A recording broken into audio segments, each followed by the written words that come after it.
बोझ emotional family story. मैं हारा थका बेमन सा आज ऑफिस से घर आया ही था कि मेरी नज़र सामने किचन से आती मेरी पत्नी पर पड़ी।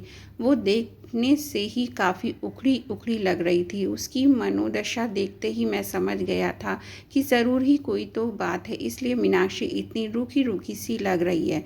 मैंने हाथ मुंह धोए हुए थे, इसलिए मैंने उससे तौलिया मांगा। उसने बिना कुछ बोले मुझे तौलिया लाकर दे दी। मैंने उसके कंधे पर हाथ रखते हुए पूछा, मीनाक्षी क्या बात है, आज तुम कुछ उखड़ी उखड़ी सी लग रही हो। तो उसने मुझे खा जाने वाली नज़रों से देखा और भड़कते हुए बोली, आपको क्या है, फिर चाहे बेटी ट्यूशन से फीस ना देने की वजह से बेइज्जत करके भागा दी जाए, या फिर बेटे पर स्कूल ड्रेस के जूते ना होने की वजह से उसके स्कूल की फुटबॉल टीम में खिलाने से मना कर दिया जाए। आपको क्या, आपको तो बस सुबह 9 बजे जाने और शाम को 8 बजे आने और फिर चादर तान के सो जाने के अलावा एक पल की भी चिंता नहीं है, और ना मेरा कोई ख्याल। डॉक्टर ने पिछले महीने ही दवाई कराने को कहा था, नहीं तो मर्ज कभी भी अपने पैर ज़रूरत से ज़्यादा पसार सकती है। कभी तुमने ध्यान से देखा मेरे चेहरे की ओर, ये झुर्रियाँ, ये उम्र पकते हुए ये बाल, जवानी में ही बुढ़िया बनती जा रही हूँ। एक पैसे की दवा नहीं नसीब है मुझे। ये सब तो छोड़ो, गर्मी में बच्चे तपते रहते हैं, एक पुराना कूलर लेने तक की हिम्मत नहीं हो रही है तुम्हारी। मैं बेड पर बैठा नजरें झुकाए अपनी नाकामी और शर्मसार हो रहा था। बीवी बच्चों की परवरिश और उनकी ज़रूरतों का ध्यान रखना मेरा कर्तव्य है, पर क्या करूं। ये मेरा दुर्भाग्य ही तो है। कहने को तो देश तरक्की कर रहा है, लोग खुश हैं, पर मैं कैसे कह पाऊँ कि मैं बढ़ती महंगाई और बेरोज़गारी की वजह से दिन ब दिन ज़रूरत के बोझ तले दबता जा रहा हूँ। बिजली के बिल से लेकर घर के राशन पानी तक की कीमतें आसमान छू चुकी हैं, और पगार बढ़ाने के नाम पर दफ्तर में धमकी दी जाती है। नौकरियां कभी भी जा सकती हैं, काम नहीं है ऑफिस में, इसलिए वही पुरानी पगार पर काम करना मजबूरी बन चुकी है। ऐसे में क्या ही करूं। मैं बैठा बैठा अपनी परिस्थितियों से दो चार हो ही रहा था कि घर के दरवाजे पर किसी के आने की दस्तक हुई। बच्चों ने गेट खोलकर देखा तो पिताजी थे। अपने दादाजी को देख के बच्चे तो खुशी से उछल गए, लेकिन मेरी सांसें तेज हो गईं। पत्नी ने फिर से मेरी तरफ ऐसे देखा जैसे मानो वह कह रही हो, अपना पेट पालने के लिए तो अपनी आंतें और गुर्दे गिरवी रखने के दिन आ गए हैं। अब ऐसे में पिताजी अकस्मात आए हैं तो ज़रूर ही कोई आर्थिक समस्या को लेकर ही आए होंगे। मैंने भी नज़रें चुराते हुए एक बार मीनाक्षी की ओर देखा, पर कुछ कह पाने की स्थिति में नहीं था, इसलिए जल्दी से उठ के पिताजी के पास गया और नज़रें चुराते हुए उनके चरण स्पर्श कर उन्हें बैठने को कहा। मीनाक्षी ने भी उनके चरण वंदन किया और खाना खाने के लिए कहते हुए किचन में चली गई। अब मैं और भी अकेला महसूस कर रहा था। मीनाक्षी तो मुँह छुपा के किचन में जा चुकी थी। मुझे डर था पापा कहीं पैसे की कोई बात ना कह दें, इसलिए मैं जल्दी जल्दी बच्चों को बुला के उनके पास किया और ख़ुद वापस कमरे में चला गया। पिताजी भी मुझे जाते हुए देख रहे थे। मैं किचन में आया तो मीनाक्षी ने कहा, पिताजी ज़रूर ही किसी आर्थिक मदद की आस करके आए होंगे।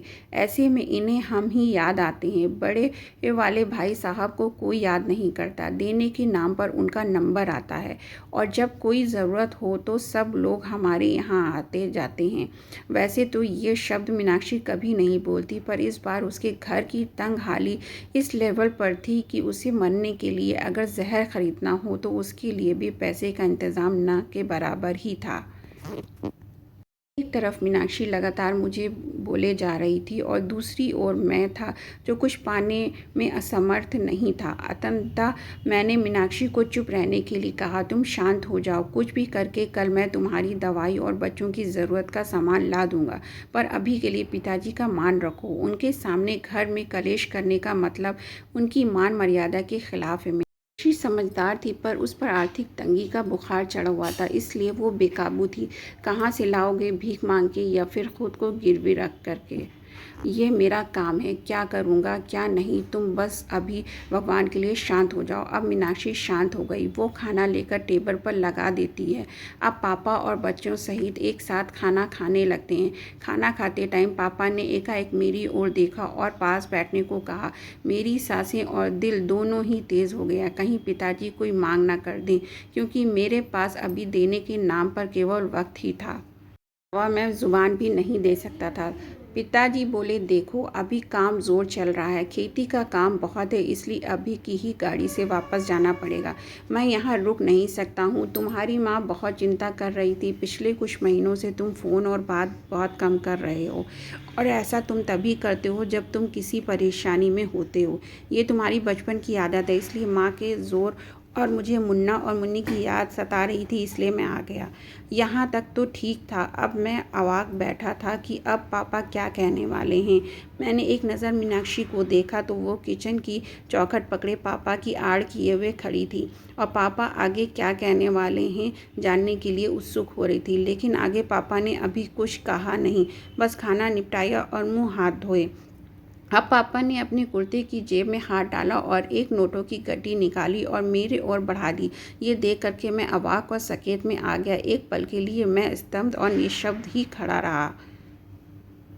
पिताजी ने कहा, अरे पकड़ो भी भाई, अब इतने बड़े भी नहीं हो गए हो कि हमारी दी हुई आशीर्वाद को ग्रहण ना कर सको। वैसे भी इस बार फसल अच्छी हो गई थी, इसलिए कोई दिक्कत नहीं आई। अब उन्होंने मीनाक्षी को इशारा करते हुए, बहू का और बच्चों का अच्छे से ध्यान रखो, देखो कितनी कमज़ोर हो रही है, और अपना भी। उन्होंने पैसे मेरे हाथों पे रख दिए। मेरी आंखें भर आई थीं और वो बचपन के दिन याद आ गए जब पापा हमें स्कूल जाते वक्त 4 आने ऐसे ही हाथ फैलाने पर रख दिया करते थे।